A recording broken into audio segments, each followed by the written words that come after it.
Small waves on the Hudson River. Sylvia Rivera is a 44-year-old Latina trans woman with graying dark hair wearing a black sleeveless shirt. What's given me a lot of incentive right now is like being back in the village instead of being confined from what my life has always been, is to fight for something and stop being comfortable. Cut to a black screen. White text. This is an address. White circles flicker, getting faster all over the screen. The frame is square. A horizontal VHS scan line scrolls down. Scanning left over the Gansevoort Peninsula on the far west side of Lower Manhattan from a point high up. It's a cloudy day. There are bikes on the path next to the West Side Highway. A long structure on a pier and a golf net enclosure jut out over the river. A large shuttered sandstone brick building emerges. It is several stories high. Still scanning left, there are scuffed up white boards over the windows on the facade. A close-up on the raised letters marking the building of New York of Sanitation. Through a chain-link fenced an American flag is whipped by the wind against the gray sky. Underneath, a truck drives by. Round wooden pylons poke out from the surface of the water. There are new concrete square pylons too.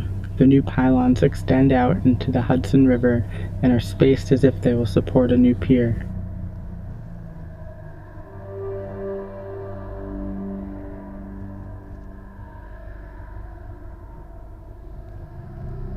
The older wooden pylons are less exact, in lines until they cluster and stop.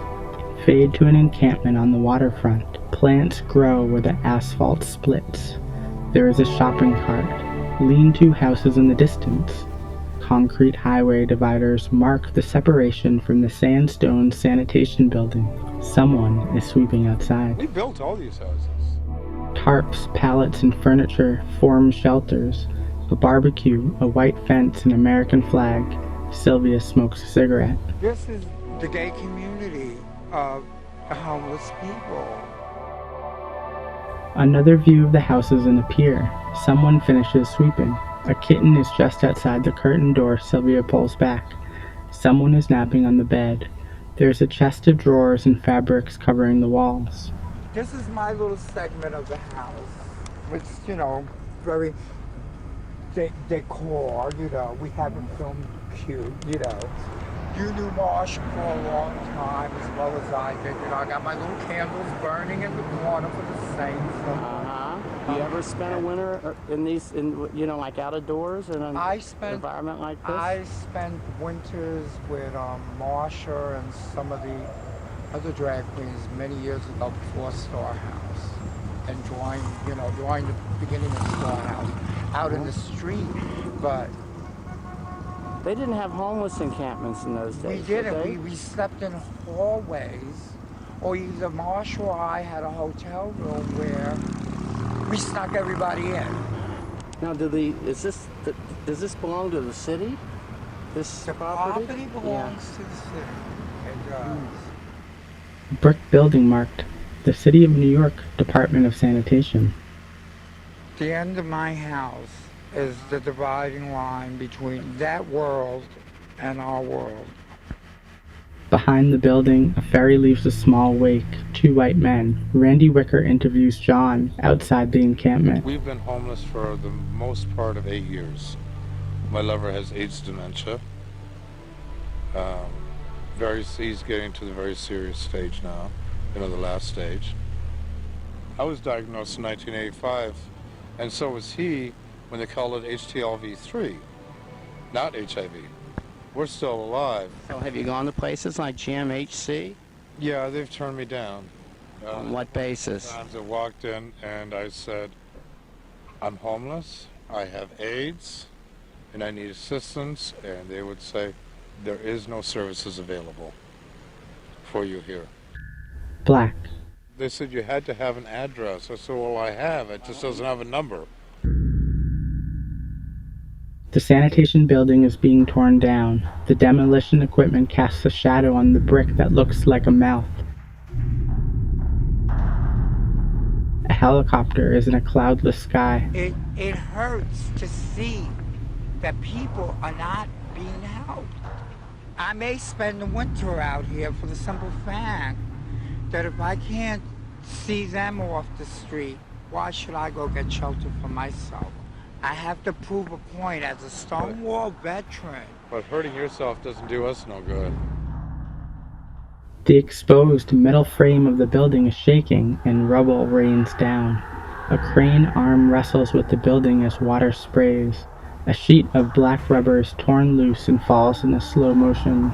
Demolition shears look like the screaming mouth of a T-Rex dinosaur with jagged teeth and a rounded triangle for an eye. Yeah, I'm flabbergasted because I've considered myself very aware on all these AIDS issues. Gay Community Center, walk right up there and ask what kind of support do you have for they give away.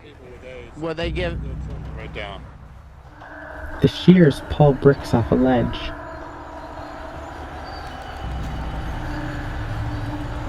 Two workers in helmets and neon vests descend in jerks on a cherry picker. Sparks fly and fall against the building's dark interior. Randy interviews John and Sylvia. I don't think that a lot of gay people ever think of gays being homeless and living, in lean-tos like this. And we are in the village. And we're in the middle of the gay gathering. Right. But they'll see you pushing a shopping cart. They know you're gay because they've seen you around for years, okay? But because you're homeless, suddenly it's because you're bad. You've done something wrong. That's the way they look at you, and they walk away. They turn their back on you. But if they could just understand what we're saying now, that's not the story. A seagull lands on a lamppost above John's head. Another seagull perches on a soot-covered lamppost. It looks away from the demolition and then below.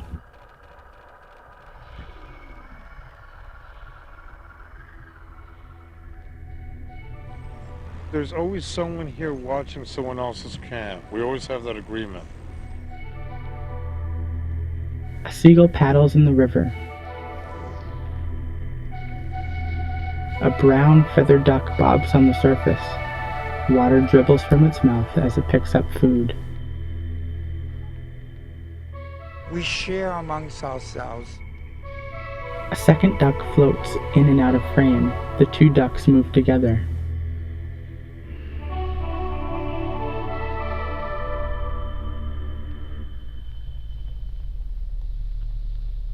Black.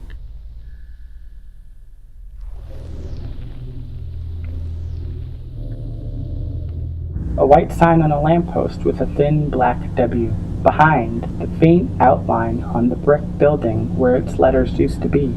Scaffolding shields passing cyclists from piles of rubble. The brick building's facade has been partially stripped. Scanning up, demolition shears claw at the building as rubble falls. We're all constantly being watched and harassed by the police. The police are there, as a friend of mine said, to protect property, not people. A ferry passes in the distance. The shears struggle to get a hold. A hose sprays water on points of contact. Let me put it the way I think at it, and the way we all, I think, have to live through it. We go out there and we work, picking up cans or whatever, but we're all constantly being watched and harassed by the police while we're doing that. The shears make a full rotation and land several blows down on the building, just out of frame. They retreat down a cloud of dust.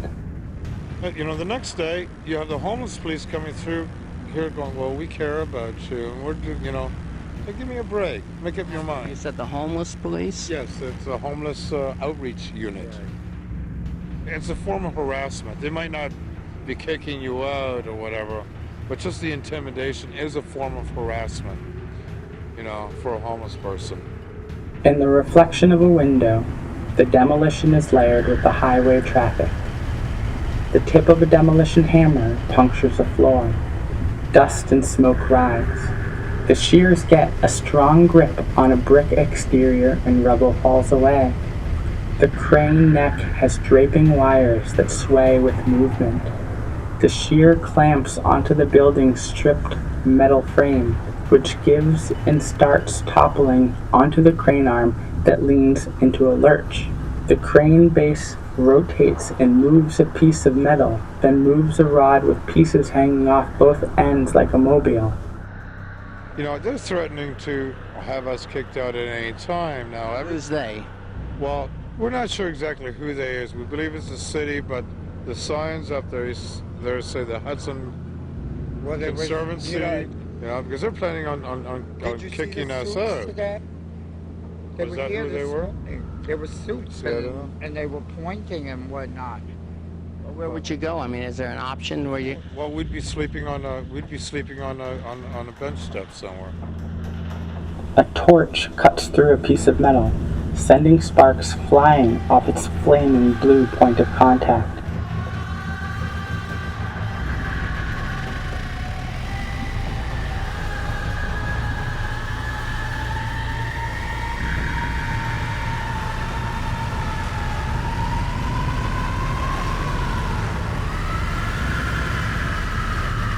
The torch pulls around and a worker's boot lands a blow in slow motion that finishes the cut.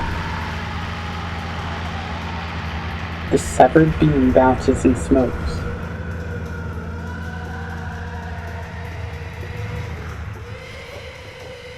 Black.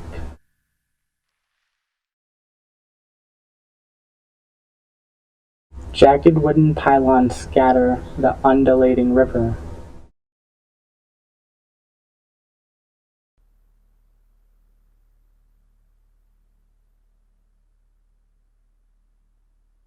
A seagull flies over the water and disappears behind the dismantled sanitation building. Bricks are in piles. Scanning left from the river, the building looks like ruins. On the wall, still to be torn down, exits are marked in spray paint. Beams and drywall cover the ground. Things are mostly gray. There are many, many bricks. You see what this poverty is in the gay community when the gay community center is only 2 blocks away from here. It's not even just the homeless issue, it's the big everybody. AIDS issue right here. This is a place. This is an address. Even though it might not be recognized by the city, as far as I'm concerned, this is a spot of land on the waterfront of New York. This is a place, and every place has an address. A close-up on the rubble slopes downward.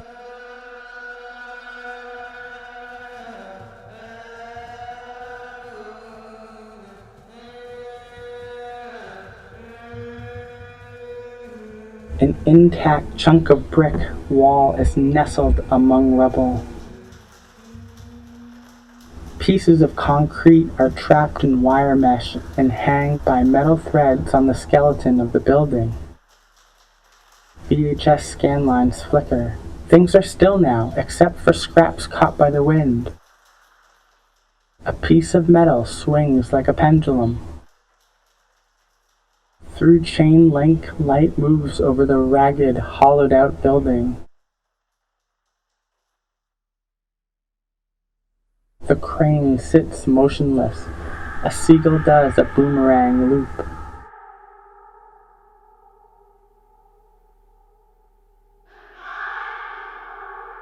The encampment that was next to the building is no longer there. Scanning right, the building's insides are now exposed in the settling sun. There's a door that leads nowhere. A seagull looks out from a lamppost. The very tops of the wooden pylons are almost submerged in the small river waves. They poke the surface and leave small circles as the water moves over the top.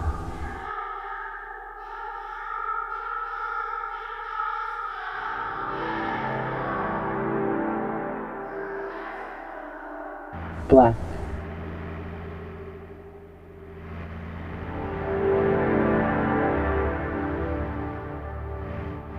As in the beginning, soft orbs of light flicker all over, getting faster. VHS scan lines roll down. The screen blinks as circles cluster and multiply.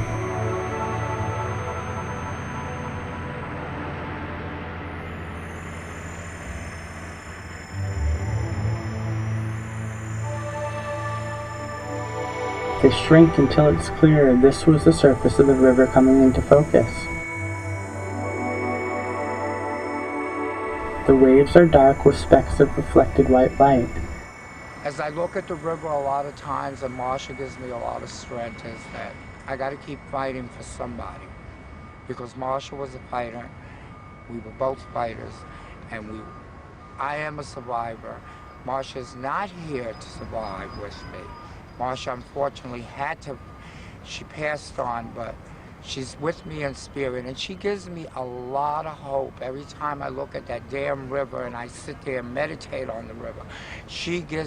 I actually feel her spirit telling me, you gotta keep fighting, girlie, because it's not time for you to cross The River Jordan.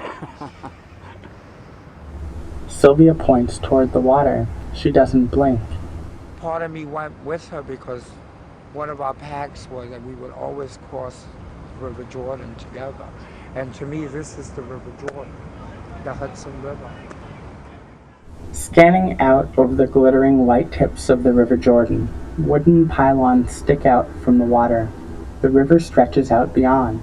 White text. In 1996, Stonewall veteran Sylvia Rivera and residents of the encampment were evicted from Gansevoort Peninsula by the NYPD. In 2018, the site was cleared as part of a revitalization plan to, quote, enhance the cultural corridor of Manhattan's West Side. Fade to Black, a film by Sasha Wortzel. Dotted lines stretch to connect roles and names. Demolition Camera, Eric Phillips Horst. Archival footage, Randy Wicker. Edit and sound design, Sasha Wortzel. Score, Dear Wife. Additional sounds, archival feedback, sound mix, Kenny Cusack. Design and animation, Lauren Siegel. Thank you, Ted Kerr, Constantino Zavastanos, Tourmaline, Adam Khalil, Jackson Paulies, Kevin Gotkin, Kate Ryan, Brent Green, Jesse Ahernsaft Hawley, Morgan Bassicus, Tuesday Smiley, American Artist, Emilio Martinez Pape, Ali Rosa Salas, Catherine Tom, Rick Chavola, Tony Bluestone, Alex Fiallo, Carolyn Lazard, Park MacArthur, and Jessica Bennett. This is an Address was filmed on unceded indigenous land, specifically Lenape-Hoking, the homeland of the Lenape, which is, and always has been, a place of multiple indigenous movements.